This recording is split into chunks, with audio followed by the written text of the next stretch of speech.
Old Hollywood was built on illusion, flawless beauty, perfect diction, and razor-sharp charisma. But behind the cameras, some of the most iconic actors of the Golden Age carried a secret. They couldn't read the very scripts that made them famous.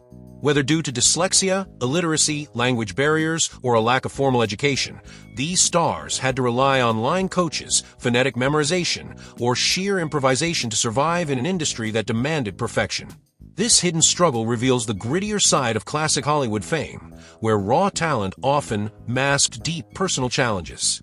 Marilyn Monroe was the face of 1950s Hollywood glamour, an icon draped in diamonds, adored for her breathy voice and bombshell beauty. But behind that carefully crafted image was a woman who struggled deeply with reading. While she wasn't illiterate, Marilyn reportedly dealt with dyslexia and anxiety, which made script reading a slow, frustrating process. On set, she often required multiple takes and had to rely on acting coaches and assistants to guide her through her lines.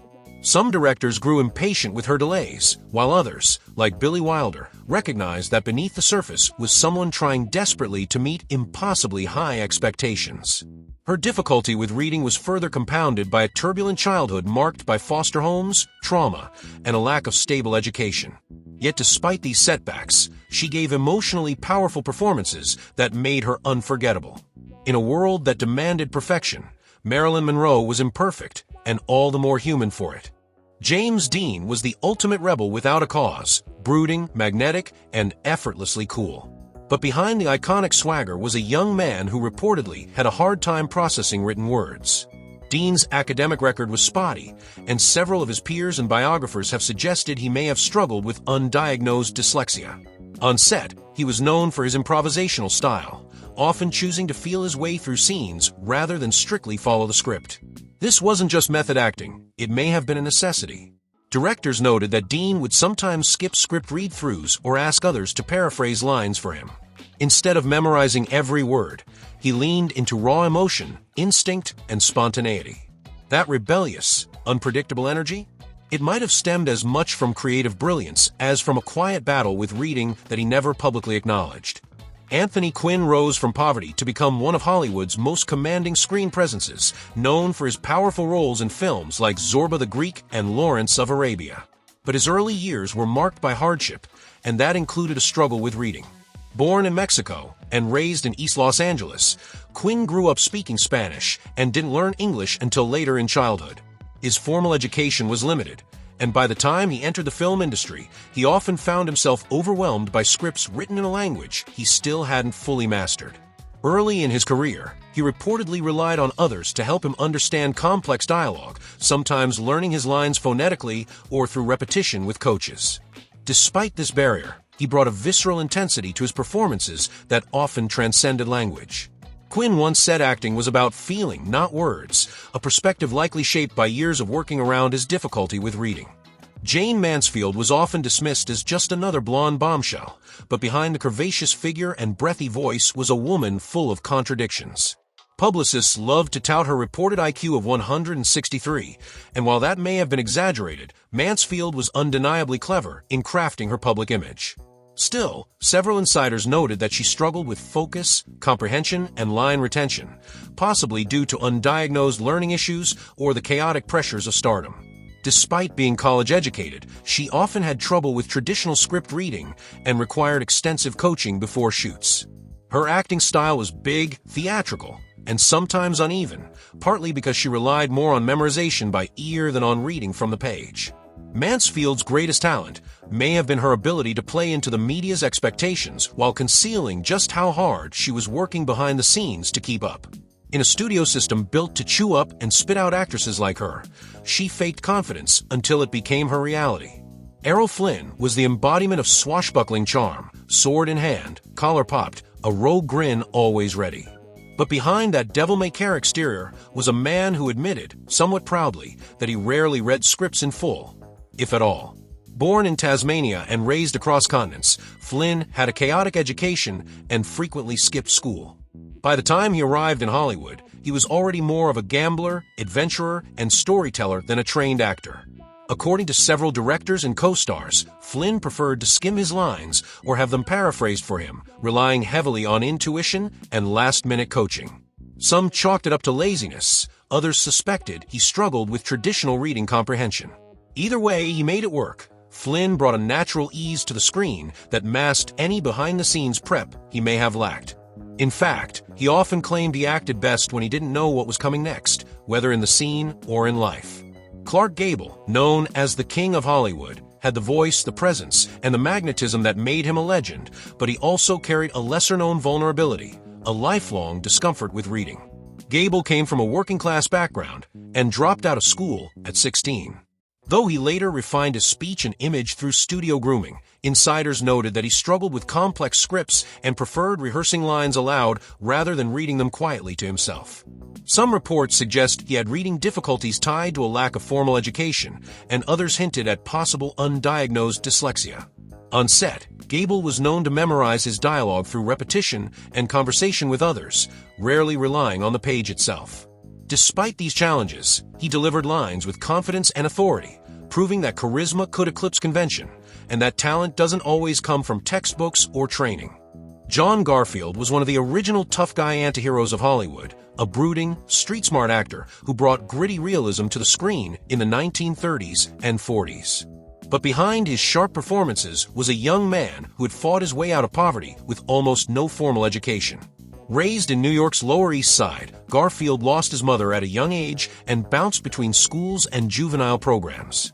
He struggled with reading throughout his life and reportedly had trouble decoding scripts without help. Acting became his outlet, a way to express emotion and intelligence without relying on academic skills.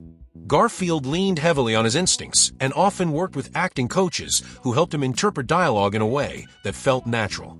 He was a product of the streets, not the studio system, and his performances carried the raw edge of someone who felt his lines more than read them. Greta Garbo was the definition of mystique, enigmatic, elegant, and famously reclusive.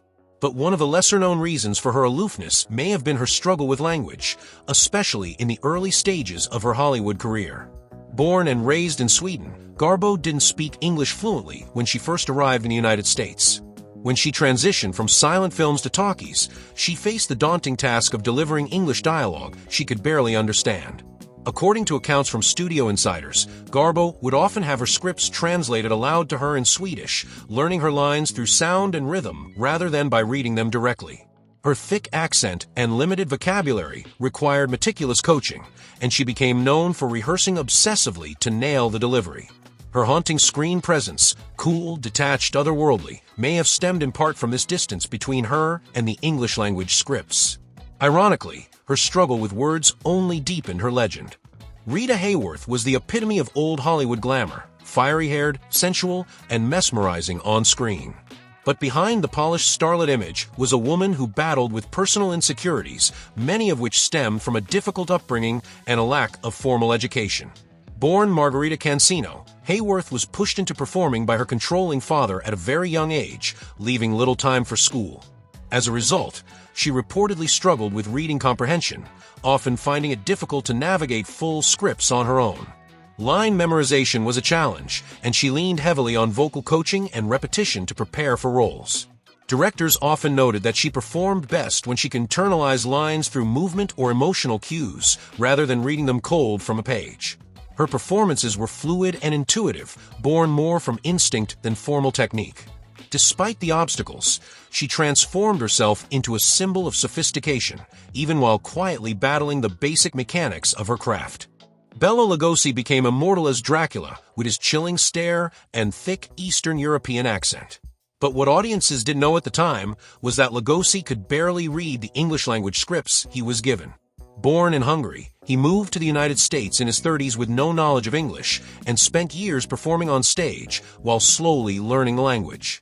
When he was cast in Dracula, the role that would define his career, he still wasn't fluent and had to memorize his lines phonetically, often without fully understanding what he was saying.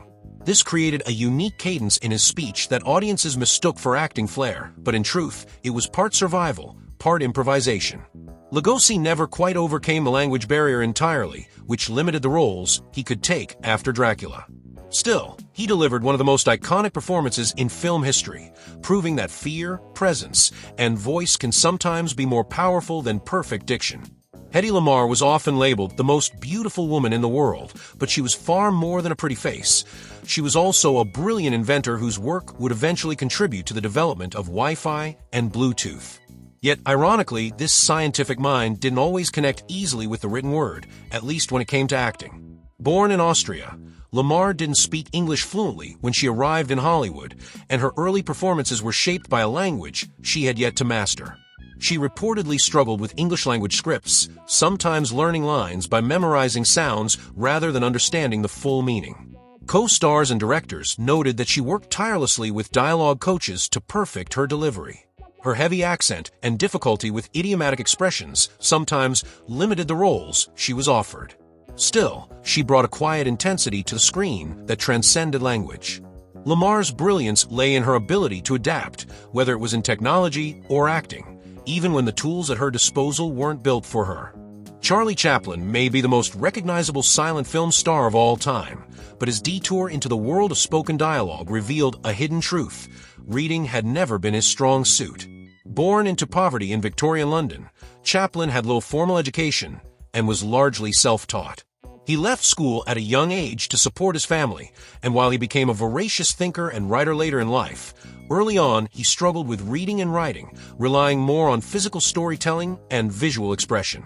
During the silent era, he didn't need scripts. He wrote and directed using sketches, improvisation, and instinct.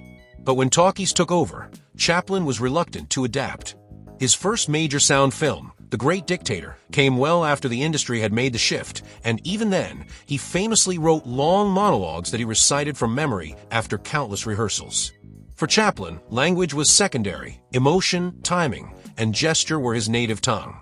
Montgomery Clift was one of the most emotionally intense and sensitive actors of his generation, praised for his raw vulnerability and method approach. But behind his haunting performances was a private struggle few knew about.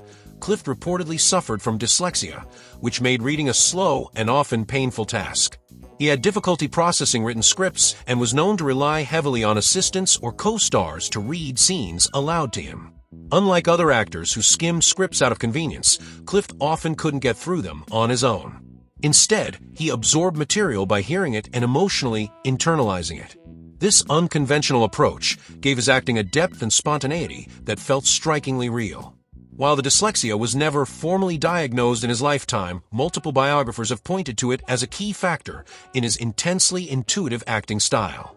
For Clift, performance wasn't about memorizing lines, it was about embodying emotion, line by line, beat by beat. Tony Curtis was one of Hollywood's most charismatic leading men, known for his good looks, fast-talking charm, and memorable roles in classics like Some Like It Hot. But beneath the polished exterior was a boy from the Bronx who grew up speaking Hungarian and Yiddish, not English. Raised in extreme poverty, Curtis had very little formal education and didn't fully learn to read until well into his teenage years. He later admitted in interviews that he struggled with literacy well into adulthood, relying heavily on coaches and repetition to learn his lines. His early scripts were often read aloud to him by assistants or castmates, and he would memorize them by ear. While his reading improved over time, the insecurity around it stayed with him. Still, Curtis carved out a successful, decades-long career, proving that street smarts, instinct, and perseverance could go a long way, even in a business built on the written word. Ava Gardner became one of MGM's most glamorous stars, known for her smoldering beauty and unforgettable performances in films like The Killers and Magambo. But early in her career, she was hiding a vulnerability she rarely spoke about: her struggle with reading. Raised in rural North Carolina during the Great Depression, Gardner came from a family of tobacco sharecroppers and had little access to quality education. When she was discovered and brought to Hollywood, her southern accent and reading difficulties created barriers to landing major roles. Studio records and interviews from the era suggest that Gardner struggled with reading comprehension and line retention, especially under pressure. MGM assigned her speech coaches and acting tutors, and it took years of training before she was given substantial dialogue. Even then, she preferred to learn lines through repetition and conversation, not cold reading. Despite those early struggles, she became one of the most magnetic stars of the 1940s and 50s, proving that screen presence could outweigh conventional literacy. Sophia Loren rose from post-war poverty in Naples to international stardom, but her road to Hollywood was paved with more than just beauty and talent. It was also lined with significant language and reading barriers. When she began working in American films in 1950s, Loren spoke only basic English. Scripts were confusing and intimidating, and she often required line-by-line translations or coaching just to grasp the meaning of her scenes. In interviews, she described her early Hollywood years as deeply frustrating, marked by the stress of trying to deliver powerful performances in a language she barely understood. She would memorize lines phonetically, relying on how they sounded rather than reading them in a traditional way. It wasn't until years later that she became fluent and more comfortable handling English scripts on her own. Loren's performances during that early period, though, were still magnetic, anchored in emotion, instinct, and physicality rather than literary technique. Her success wasn't just a triumph of beauty, it was a triumph over silence, language, and the page itself. Carmen Miranda. Known for her vibrant costumes and iconic fruit hat, Carmen Miranda was a cultural phenomenon in 1940s Hollywood. Dubbed the Brazilian bombshell, she brought explosive energy and charisma to the screen, but her performances masked a significant linguistic challenge. Born in Portugal and raised in Brazil, Miranda didn't speak English when she arrived in the U.S. to pursue film work. Studio executives rushed her into English-language films where she had to memorize scripts phonetically, often without understanding the full context of her lines. Directors and co-stars recalled that she worked tirelessly with language coaches, sometimes repeating her lines dozens of times to get them right. Despite her limited comprehension of the language, Miranda's timing, musicality, and stage presence were so strong that audiences rarely noticed. Her rapid-fire delivery and exaggerated expressions became part of her signature style, blending necessity with flair. Behind the laughter and spectacle was an actress battling to keep up in a system that celebrated her image, but gave her little room to slow down and read. Pedro Armendariz was one of the most respected Mexican actors of his time, bridging the gap between Mexico's golden age of cinema and classic Hollywood. He starred in both Spanish and English-language films, including major roles alongside John Wayne and in several James Bond productions. But Armendariz faced a persistent hurdle throughout his international career. He struggled to read and perform in English. While fluent in Spanish, his English proficiency was limited when he first arrived in Hollywood. He often had scripts translated for him or depended on bilingual assistants and vocal coaches to guide him through scenes. In many productions, he would memorize English dialogue phonetically, learning the rhythm and tone rather than the literal meaning of the words. Despite this, his natural authority and striking presence allowed him to command the screen. Directors admired his dedication and work ethic, noting that he often rehearsed far more than his peers just to keep up. His story is a testament to how far talent and relentless effort can carry an actor, even when the language of the script remains a barrier. Anna May Wong was the first Chinese-American movie star to break into Hollywood, but her rise was anything but smooth. Born and raised in Los Angeles, she spoke fluent English, but that didn't shield her from the language-based barriers imposed by the industry itself. Throughout her career, Wong was frequently given roles that required her to speak broken or heavily accented English, sometimes in deliberately stilted dialogue written by white screenwriters who misunderstood or exoticized Asian speech. This meant she was often handed scripts filled with unnatural, difficult-to-interpret lines, designed less for storytelling and more for reinforcing stereotypes. The result? Despite being literate and eloquent, Wong sometimes struggled to connect with her lines, not because she couldn't read them, but because what she was reading didn't reflect real language or human emotion. In protest, she would occasionally alter or resist certain lines, a quiet rebellion in an industry that rarely gave her a voice on her own terms. Wong's difficulty with scripts wasn't due to illiteracy, it was a deeper cultural disconnect, one that added another layer of complexity to an already trailblazing career. Dolores Del Rio was one of the first Latin American actresses to become a bona fide star in Hollywood, with a career that spanned silent films, Golden Age classics, and Mexican cinema. But when she first arrived in the U.S. in the 1920s, she faced a major obstacle. She couldn't read or speak English fluently. A native of Durango, Mexico, Del Rio entered the American film industry with a thick accent and limited formal training in the English language. In her early talkies, she often relied on translators or dialect coaches to help her navigate scripts. Lines were sometimes written phonetically for her, and she had to rehearse far more than her English-speaking peers just to achieve natural-sounding dialogue. While critics praised her elegance and screen presence, few realized how hard she worked behind the scenes to perform in a language that didn't come easily. Over time, Del Rio became more fluent and confident, but those early years were marked by intense pressure to overcome both linguistic and cultural barriers. Her success wasn't just artistic, it was also linguistic, the result of grit, grace, and determination. Sessue Hayakawa was a silent film matinee idol and one of the very first Asian actors to become a leading man in American cinema. During the 1910s and 1920s, he was one of the highest-paid actors in Hollywood, a remarkable feat for a Japanese immigrant in a deeply racist era. But behind his poised and powerful screen presence was a man working through a major challenge: limited English proficiency. When Hayakawa first arrived in the U.S., he had only a basic grasp of the language. In the silent era, this wasn't much of a problem, but when talkies arrived, he faced new pressure to speak and understand English dialogue fluently. Like many foreign actors of the time, Hayakawa often learned his lines phonetically, focusing on pronunciation rather than comprehension. Directors admired his discipline. He would rehearse obsessively to get the rhythm and emotion just right, even when he didn't fully understand each word. His eventual return to Japanese and French cinema was partly due to the linguistic and racial limitations imposed by Hollywood. Still, his performances remain powerful, proving that storytelling goes far beyond the script on the page. Maria Montez, often dubbed the Queen of Technicolor, was a Dominican-born actress who lit up the screen in exotic fantasy films of the 1940s.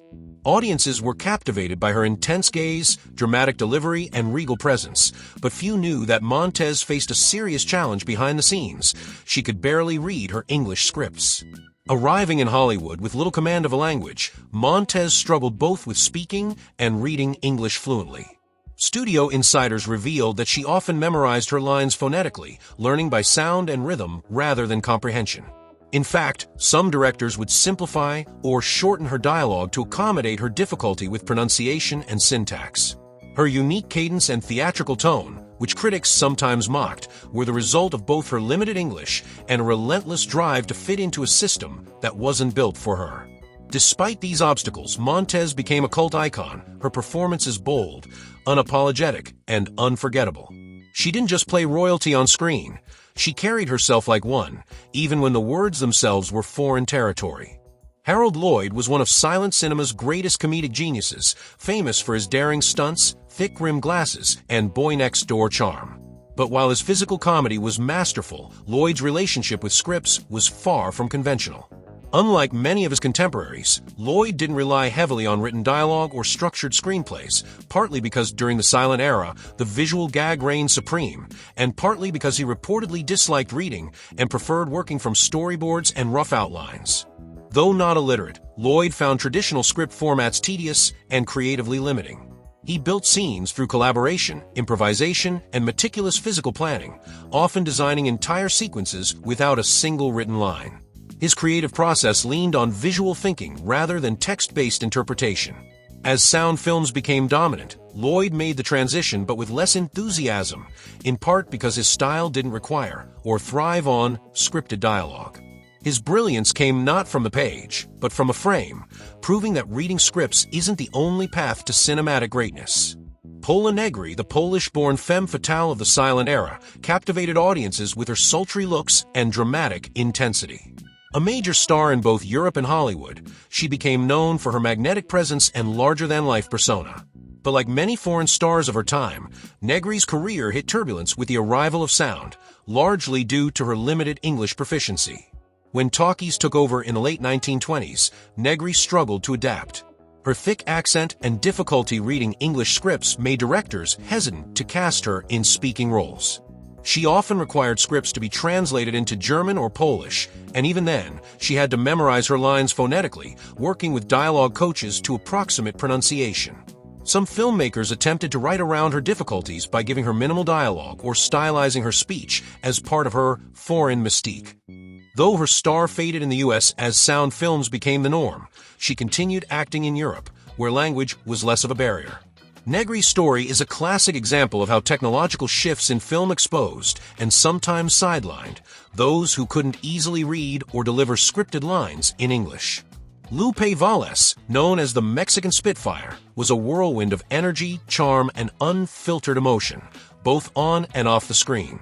Bursting into Hollywood in the 1920s, she quickly made a name for herself with her fiery personality and comedic timing. But beneath the explosive performances was a constant uphill battle. Voles struggled with reading English scripts due to her limited fluency and formal education. Though she was literate in Spanish, English remained a challenge throughout her career. She often had to memorize lines phonetically, learning by sound rather than reading comprehension. Directors and co-stars frequently adjusted dialogue or simplified scenes to accommodate her. When she didn't like or understand a line, she was known to throw out completely, sometimes improvising in broken English or exaggerated Spanglish, which became part of her trademark style. While this made her a standout in screwball comedies, it also typecast her in stereotypical Latin firecracker roles. Voles' inability to comfortably read or interpret traditional scripts didn't stop her from becoming a major star, but it did shape the kind of performances Hollywood allowed her to give. These 25 actors remind us that the magic of old Hollywood wasn't just about perfect scripts or flawless delivery. It was about raw talent, adaptability, and the ability to connect with audiences despite personal challenges. Whether they struggled with dyslexia, language barriers, or limited education, each of them found a way to rise above the page and leave a lasting legacy. If you found this look behind the curtain insightful, be sure to like, share, and subscribe for more stories that reveal the human side of Hollywood's legends. And let us know in the comments, did any of these names surprise you?